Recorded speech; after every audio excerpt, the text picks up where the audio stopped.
Israel ने Iran के ऊपर अभी अटैक क्यों किया? पहले भी कर सकता था। इजराइल ने जो अटैक किया है उससे यूएस इलेक्शन से क्या लेना देना है, उसका ब्रिक्स से क्या मतलब है? सबसे बड़ा पॉइंट ये है कि इजराइल कौन सा वो गुप्त ड्रोन रखा हुआ था जिसका इस्तेमाल अभी फिलहाल किया है। इसी चीज को हम लोग इस वीडियो में जानने वाले। वीडियो बहुत ज्यादा इंटरेस्टिंग होने वाली है, अंत तक जरूर देखिए।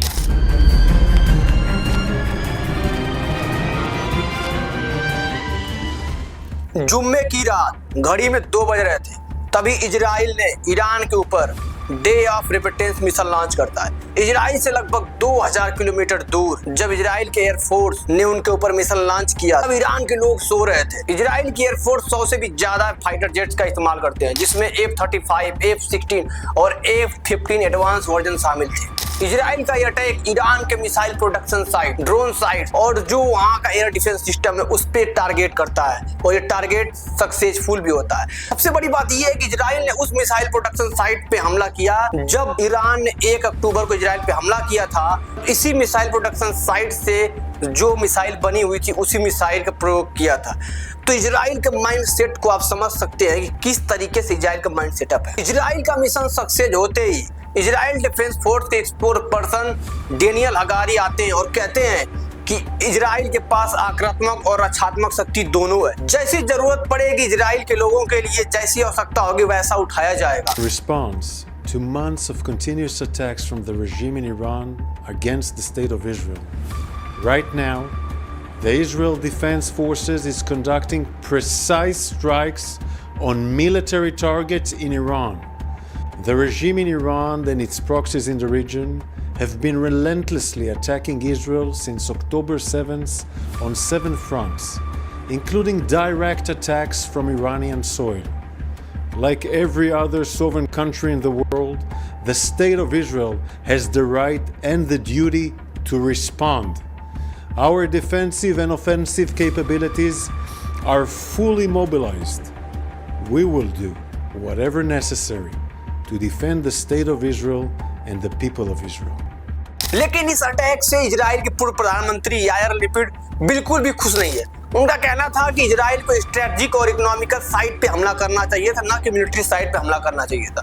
उनका जो इशारा था वो बिल्कुल साफ है कि न्यूक्लियर साइट और इकोनॉमिकल साइट पे हमला करने का मतलब था ऑयल रिजर्व पे हमला करना, जिससे ईरान को खत्म किया जा सकता था। क्योंकि यही बात पिछले दिनों कुछ ट्रंप ने भी बात बोली थी कि इजराइल को टारगेट न्यूक्लियर साइट पे करना चाहिए था। तो आप देख सकते हैं कि किस तरीके से इजराइल और देशों से अलग है, उसका माइंड सेटअप कितना अलग है। ईरान 1 अक्टूबर को 180 मिसाइल दाग करके इस्माइल हानिया जो कि चीफ ऑफ हमास थे और हिजबुल्लाह चीफ नसरल्लाह का बदला तो ले लिया, लेकिन मुद्दा ये था कि आखिर ईरान इतना ज्यादा बेफिक्र कैसे हो गया था। ये वही इजराइल है जो लगातार 368 दिन से युद्ध लड़ रहा है, फिर भी ईरान इतना ज्यादा लापरवाही क्यों किया, उसके जो एयर डिफेंस सिस्टम से काम क्यों नहीं किए।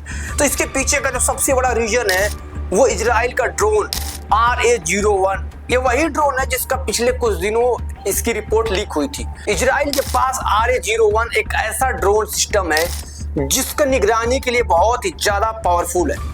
ये रात को 2 बजे जाता है और ईरान के अंदर जाकर के वहां के जो रक्षा प्रणाली था, वायु सिस्टम, उसको ये भेज देता है और वहां से सारी चीजों का इंफॉर्मेशन लेकर के इजराइल के पास सेंड कर देता है। और फिर उसके बाद इजराइल की तरफ से फाइटर जेट जाते हैं और ईरान के ऊपर एक के बाद एक 20 जगह पे ऐसे ताबड़तोड़ हमला करती है। हमला 3 शिफ्ट में होता है, रात के 2:10 पे, 3 बजे और सुबह 4 बजे, और फिर वो पूरा ईरान दहल जाता है।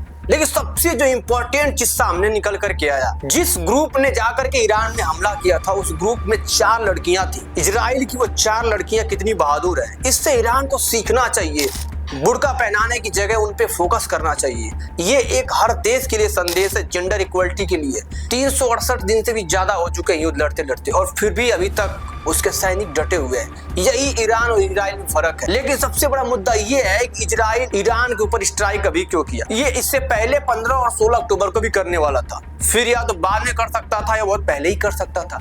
तो इसके 2 एंगल सामने निकल करके आ रहे हैं। पहला ब्रिक्स, दूसरा यूएसए के अंदर होने वाले चुनाव जिसमें एक पार्टी डेमोक्रेटिक पार्टी का लिंक सामने आ रहा है। ब्रिक्स से जुड़ने का कनेक्शन इसका कारण ये है कि जैसे अभी 23 और 24 अक्टूबर को ईरान भी ब्रिक्स का मेंबर बन चुका है, जिससे अमेरिका को बहुत ज्यादा तकलीफ हुआ और ये बिल्कुल साफ सिग्नल दे दिया इजराइल को। दूसरा जो एंगल निकल कर आ रहा है यूएस के अंदर डेमोक्रेटिक पार्टी का आ रहा है। ये वही पार्टी है जिससे जो बाइडेन इस समय प्रेसिडेंट है, क्योंकि जिस तरीके से जो बाइडेन की छवि बनी हुई है उसको मजबूत करने के लिए, क्योंकि 5 नवंबर को यूएसए के अंदर चुनाव होने वाला है और वहां के वोटर्स का सेंटिमेंट लेने के लिए डेमोक्रेटिक पार्टी इजराइल को बिल्कुल ग्रीन सिग्नल दिया और ग्रीन सिग्नल को इजराइल ने रेड सिग्नल में बदल दिया। ये पॉसिबल हो सकता है कि अगर ईरान अब आगे रिटेलिएट करेगा तो इजराइल और अमेरिका मिलकर के बहुत बड़ा वार कर सकते हैं और 5 नवंबर का जो अभी चुनाव होने वाला है उसमें डेमोक्रेटिक पार्टी फायदा उठा सकती है। यह सबसे बड़ा टर्निंग पॉइंट होने वाला, आगे देखने के लिए मिलने वाला है। और हम इस अपडेटेड वीडियो को जैसे ही कुछ आता है मैं फिर आपके साथ जुड़ूंगा। तब तक मेरे चैनल को सब्सक्राइब कर लीजिए और मिलते हैं नेक्स्ट वीडियो। तब तक के लिए जय हिंद, जय भारत।